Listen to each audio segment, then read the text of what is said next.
43절에 또 내 이웃을 사랑하고 내 원수를 미워하라 하였다는 것을 너희가 들었으나 했습니다. 이것이 예수님 당시의 유대인들의 이웃에 대한 생각이었다는 것을 알 수 있습니다. 예수님 당시 유대인들에게는 적과 이웃의 개념이 분명했습니다. 그들에게 이웃은 혈통상의 유대인이나 아니면 할례를 받고 유대교로 개종한 사람입니다. 그리고 유대인이 아닌 모든 사람들은 그들의 적으로 여겼습니다.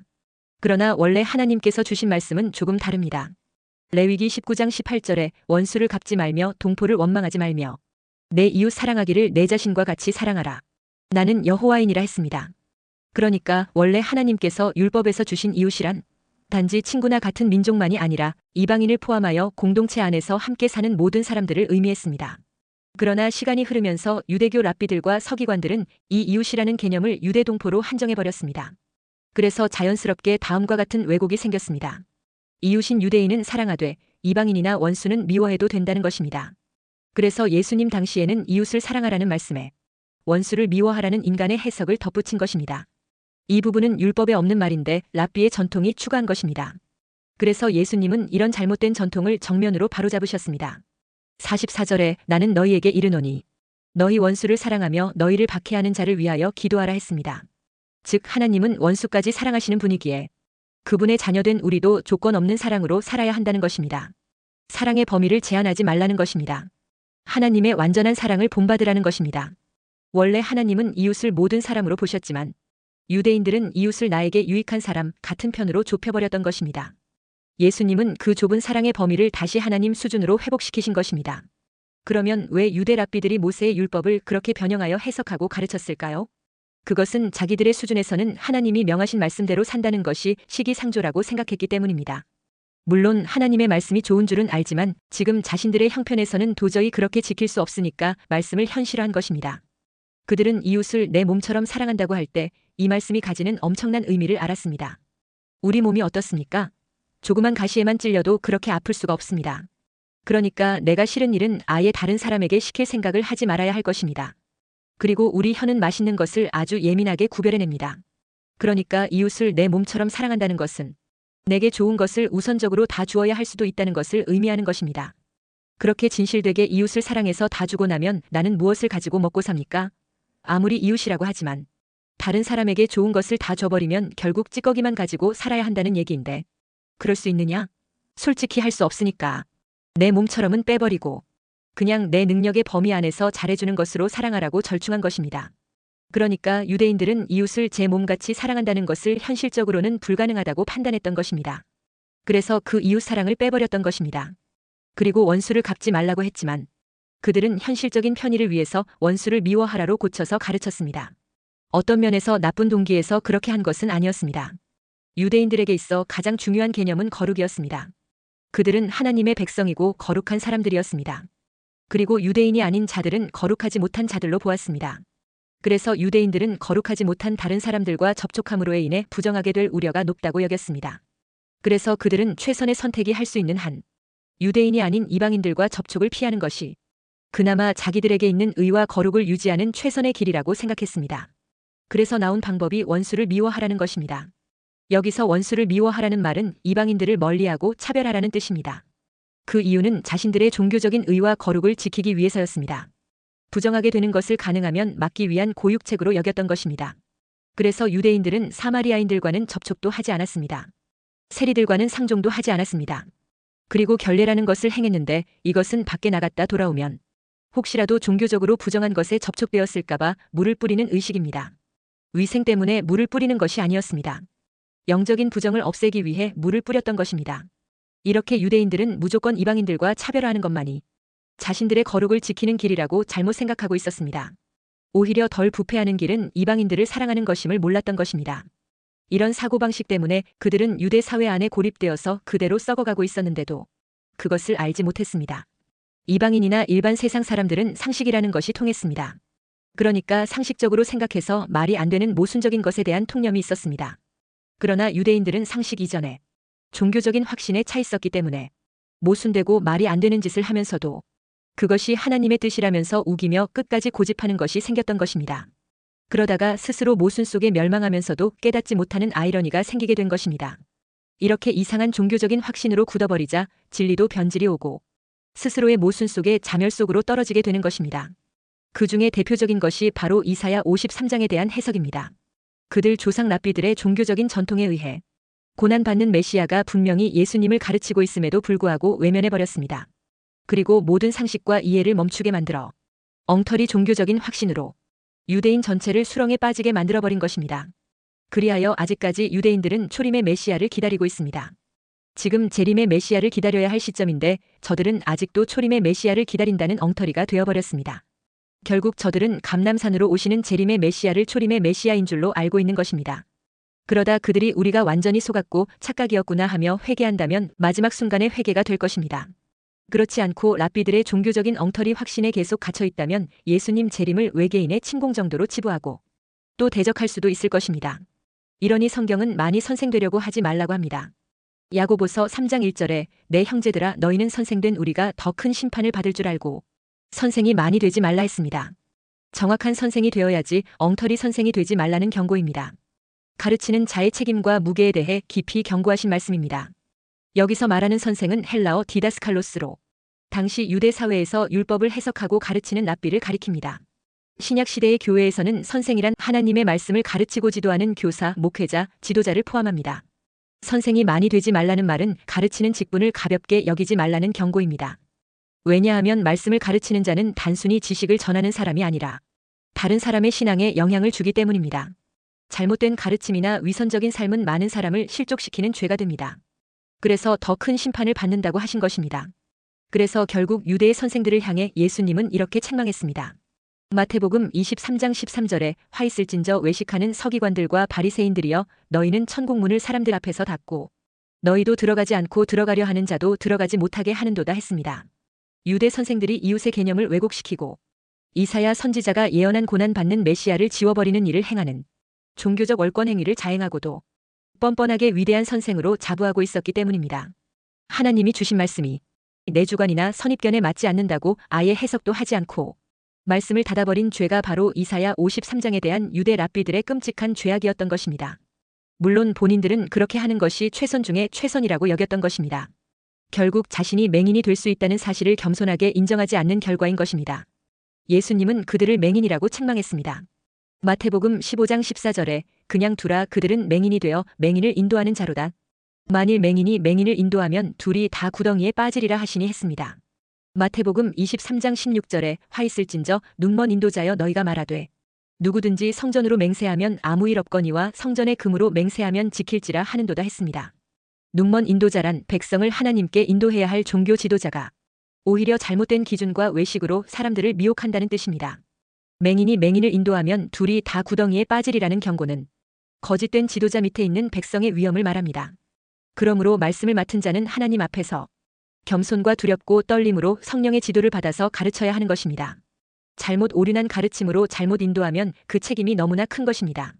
누가복음 12장 48절에 알지 못하고 맞을 일을 행한 종은 적게 맞으리라. 물은 많이 받은 자에게는 많이 요구할 것이요 많이 맡은 자에게는 많이 달라 할 것이니라 했습니다. 그러나 이 중요한 일을 잘 감당한 천국의 서기관이 되면 큰 복이 있습니다. 마태복음 13장 52절에 예수께서 이르시되 그러므로 천국의 제자된 서기관마다 마치 새 것과 옛 것을 그 곳간에서 내오는 집주인과 같으니라 했습니다. 마태복음 13장 52절에 그 주인이 이르되 잘하였도다. 착하고 충성된 종아 내가 적은 일에 충성하였음에 내가 많은 것을 내게 맡기리니 내 주인의 즐거움에 참여할지어다 하고 했습니다. 진리의 말씀을 오류 없이 정확하게 전달하여 착하고 충성된 종아 하는 칭찬을 듣고 상급에 나아가는 성령이 사람이 되시기를 주의 이름으로 축원합니다. 첫째, 구원받은 성도의 사랑은 원수까지 사랑할 수 있도록 사랑을 확장시켜야 합니다. 그것이 바로 예수님의 사랑을 본받는 것입니다.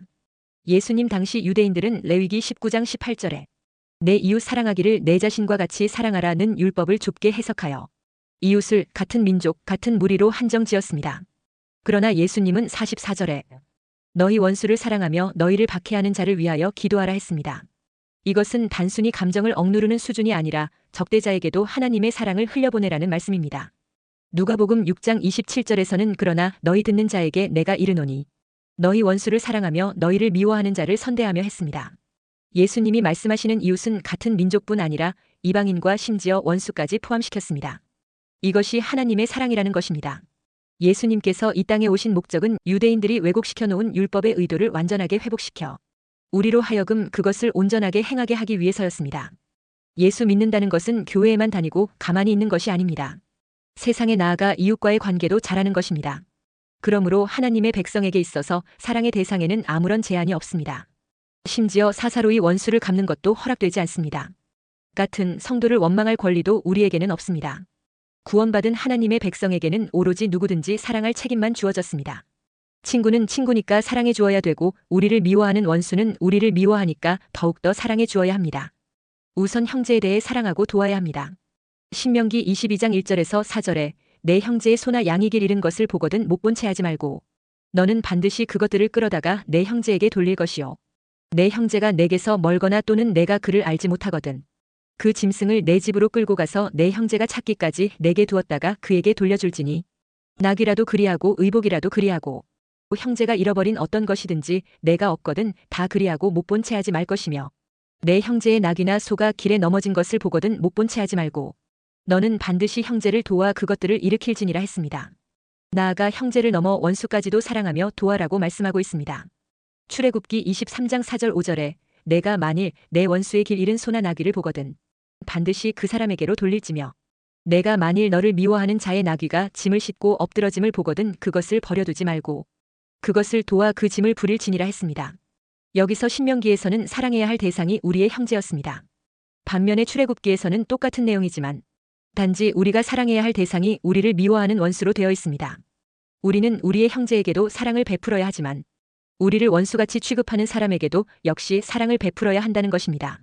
이렇게 우리가 사랑의 대상에는 제한이 없습니다. 그리고 우리가 이웃을 사랑할 때는 그 사랑이 구체적으로 표현되어야 합니다. 사랑은 단순한 감정이나 느낌이 아니기 때문입니다. 성경에서 말씀하는 사랑은 언제나 구체적으로 실천이 되어야 합니다. 하나님은 우리를 사랑하십니다. 하나님은 우리를 말로만 사랑하신 것이 아니고 독생자 예수 그리스도를 아낌없이 우리에게 보내주셨습니다. 하나님의 사랑은 우리에게 구체적인 행동으로 보여주셨습니다. 그러니까 그리스도인에게는 이웃이 있을 뿐이지 원수란 없다는 것입니다. 원수가 있으면 어떻게 이웃을 내 몸과 같이 사랑하겠습니까? 원수처럼 느끼는 것은 하나의 잘못된 환상이고 실체는 없다는 것입니다. 그처럼 미워했던 원수를 어느 날 다른 시각에서 보았더니 그렇게 원수가 아니었고 보통 사람이며 불쌍한 사람이었다는 것을 알게 됩니다. 이런 마음을 우리는 예수님 안에서 발견하게 됩니다. 우리를 박해하고 고통을 주는 그 사람들은 알지 못하여 마귀의 하수인이 되어 그러고 있는 것입니다. 그리고 그들은 그들의 악행으로 인하여 하늘에서 우리의 칭찬과 상급이 올라가게 만드는 도구들입니다. 그러니 알고 보면 그들은 참으로 불쌍한 사람이라는 것을 알 수 있습니다. 그러므로 영안으로 바라보고 그들을 미워하고 증오할 것이 아니라 불쌍히 여기고 하나님께 감사해야 할 일인 것입니다. 둘째, 아직은 하나님의 사랑이 의인뿐 아니라 악인에게도 은혜의 기회를 주시는 사랑입니다. 그러므로 제자의 사랑은 하나님의 보편적 은혜를 반영하는 차별 없는 사랑이어야 합니다. 예수님은 왜 우리가 원수를 사랑해야 하는지 그 이유를 이렇게 말씀하십니다. 45절에 이같이 한즉 하늘에 계신 너희 아버지의 아들이 되리니 이는 하나님이 그 해를 악인과 선인에게 비추시며 비를 의로운 자와 불의한 자에게 내려주심이라 했습니다. 하나님은 자연의 섭리를 통해 악인과 선인 모두에게 해와 비를 내리시는 분이십니다. 하나님은 햇빛을 주실 때 악한 사람, 착한 사람을 따로 구별해서 주시지 않습니다. 우리 같으면 비를 내릴 때에 하늘에 대형 비닐을 쳐서 불의한 자의 논이나 밭에는 비가 내리지 않게 해서 모든 것이 말라 죽게 하고 의로운 자에게는 그만큼 비를 더 주어서 농사가 잘 되게 할 것 같습니다. 그러나 하나님께서는 모든 사람에게 햇빛을 주시고 모든 사람에게 비를 내리십니다. 이것은 하나님의 사랑은 차별 없는 은혜임을 잘 보여주고 있습니다. 즉 하나님의 사랑은 조건적이거나 차별적이지 않고 보편적이고 무조건적인 것입니다. 그러므로 하나님의 백성인 이웃 사랑은 하나님의 보편적 은혜를 반영하는 차별 없는 사랑이어야 합니다. 하나님의 사랑은 속히 보복하지 않으시고 공평하게 햇빛을 주시고 비를 내리게 하십니다. 그 이유가 무엇입니까? 나중에라도 혹시 하나님의 은혜를 깨닫고 돌아올 때 주저하지 말고 돌아오라는 뜻입니다. 사실 우리 자신의 과거를 돌아보면 우리가 예수를 알기 훨씬 전부터 하나님께서 우리에게 은혜를 주시고 지켜주신 것을 알 수 있습니다. 하나님은 우리가 회개한 그 시점부터 은혜를 주신 것이 아닙니다. 그리고 꼭 믿을 사람에게만 복음을 듣게 하시지도 않습니다. 많은 사람들에게 복음을 듣게 하십니다. 그리고 성령을 부으실 때에는 거듭나지 않은 자도 함께 있음으로 해서 성령을 체험하게도 하십니다. 하나님은 참으로 넉넉한 분이십니다. 그런데 우리가 여기서 주의해야 할 것이 있습니다. 하나님께서 이웃을 사랑하라고 하시면서 일반적으로 사람들에게 베푸시는 사랑과 은총을 가리켜서 하나님의 일반 은총이라고 합니다. 그러나 하나님께서 이들에게 성령을 주시거나 하나님의 큰 비밀을 깨닫게 하시지는 않습니다. 왜냐하면 그런 것은 오직 당신의 택하심을 받은 아들들에게만 주시는 것이기 때문입니다. 하나님께서 아무에게나 성령을 주시지 않습니다. 물론 가끔 부흥의 시기에는 중생하지 못한 자도 은혜를 체험하는 경우가 있지만 그것은 성령을 받은 것이 아닙니다. 한번 맛만 본 것입니다. 마태복음 15장에서 예수님이 두로 지방에 갔을 때 한 이방인 여자가 예수님께 귀신 들린 딸을 고쳐달라고 부탁했습니다. 이때 예수님께서는 자녀의 떡을 개에게 주는 아버지가 없다면서 거절하셨습니다. 그러자 그 이방 여자는 예수님의 거절에 실망하지 않고 옳습니다라고 맞장구를 치면서 이렇게 대답했습니다. 저는 떡을 달라고 한 것이 아닙니다. 저는 오직 부스러기를 달라고 했을 뿐입니다. 개들도 주인의 상에서 떨어지는 부스러기를 먹습니다 했습니다. 이 믿음의 대답이 예수님을 놀라게 했습니다. 이 이방인 여자는 떡과 부스러기를 구분하였던 것입니다. 그러니까 이 여자의 말은 자신은 말씀이나 성령을 구하지 않았다는 것입니다. 오직 자녀의 병 낫는 것을 구했는데 이것은 떡이 아니고 부스러기라는 것입니다. 예수님은 외인들에게 떡을 주라고 말씀하시지 않습니다. 말씀과 성령의 떡은 오직 택함을 받은 자들의 것입니다.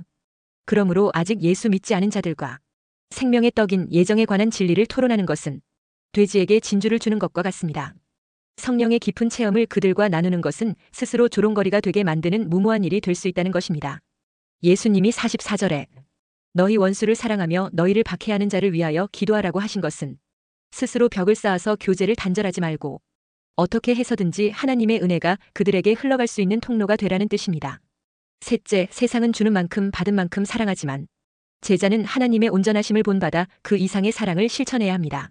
46절에 너희가 너희를 사랑하는 자를 사랑하면 무슨 상이 있으리요. 세리도 이같이 아니하느냐 했습니다. 그리고 47, 48절에 또 너희가 너희 형제에게만 무난하면 남보다 더하는 것이 무엇이냐.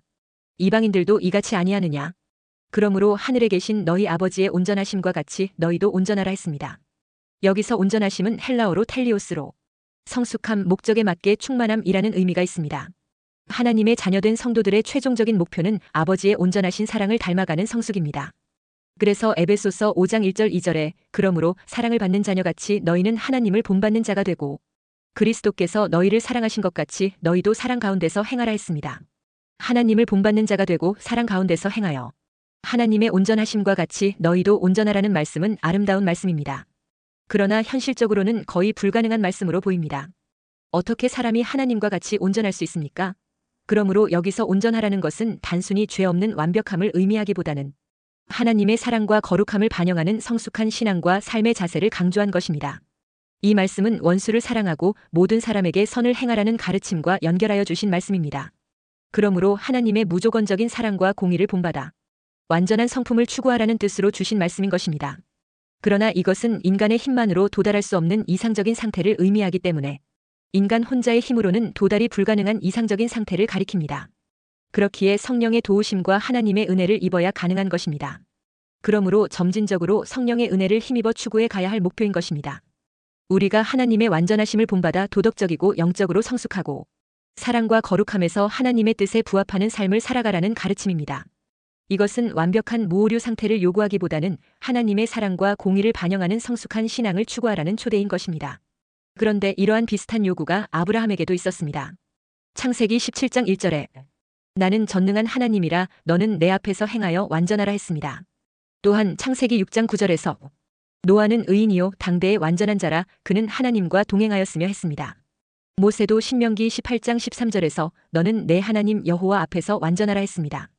바울도 고린도 교회에 보낸 편지에서 고린도후서 13장 11절에 온전하게 되며 했습니다. 그리고 오늘 본문에서 예수님도 48절에 그러므로 하늘에 계신 너희 아버지의 온전하심과 같이 너희도 온전하라 했습니다. 세상에는 완전하고 온전한 사람은 없는데 어찌하여 성경은 완전한 삶을 명령하고 있는 것일까요? 여기에서 나오는 구약의 완전은 히브리어 탐임으로 완전한, 흠없는, 진실한, 온전한 이라는 의미가 있습니다. 원래는 제물로 바쳐지는 동물이 흠이나 결함이 없는 상태를 묘사할 때 자주 사용되었습니다. 그리고 하나님께서 아브라함에게 완전하라고 하신 명령은 하나님과의 관계에서 충실하고 진실한 태도로 살아가라는 것입니다. 이것은 죄 없는 완벽함보다는 하나님의 뜻에 맞는 삶, 즉 하나님 앞에서 정직하고 온전한 마음으로 살아가는 것을 요구한 것입니다. 신명기 18장 13절에서 너는 내 하나님 여호와 앞에서 완전하라는 말씀은 이스라엘 백성들에게 주신 말씀으로써 이스라엘 백성들이 우상 숭배나 이교 관습을 따르지 말고 하나님의 말씀과 율법에 따라 온전한 믿음과 순종으로 살아가라는 명령입니다. 그리고 노아가 당대의 완전한 자라는 것은 죄 없는 완벽함을 의미하지 않고 당대의 부패한 사람들과 달리 하나님의 뜻에 따라 충실히 살아갔다는 것입니다. 그리고 세상의 비난에도 하나님의 말씀에 순종하여 방주를 지은 믿음을 말하고 있습니다. 그리고 고린도후서 13장 11절에 온전하게 되라는 말씀은 헬라어 카타르티조로 영적 성숙과 공동체의 화합을 목표로 개인과 교회가 하나님의 뜻에 맞게 회복되고 성숙해지라는 의미입니다. 이것은 성숙된 상태를 이미 갖춘 것이라기보다 성숙을 향한 과정을 강조합니다. 그리고 본문 48절에 예수님이 너희도 온전하라는 말씀은 헬라어 텔레이오스로 하나님의 도덕적 완전하심을 이상으로 삼아 사랑과 거룩함에서 성숙한 신앙을 추구하라는 의미입니다. 결국 하나님께서 요구하시는 완전하라 또는 온전하라는 의미는 죄 없는 완전함이 아니라 하나님께 대해 충실함으로 도덕적 영적 성숙을 향해 주의 뜻에 맞는 삶을 추구하라는 가르침입니다. 그러므로 완전한 삶이란 인생의 목적에 맞게 사는 것입니다. 그리고 하나님의 마음으로 사는 것입니다. 그것은 곧 나를 감추고 예수님만 나타내는 삶을 사는 것을 가리킵니다. 그런 삶을 가리켜 온전하고 완전한 삶이라고 말하는 것입니다. 따라서 주님의 가르침을 따라 원수를 사랑하며 나를 핍박하는 자를 위하여 기도하는 예수님의 마음을 따라서 살려고 힘쓰는 자가 되시기를 주의 이름으로 축원합니다.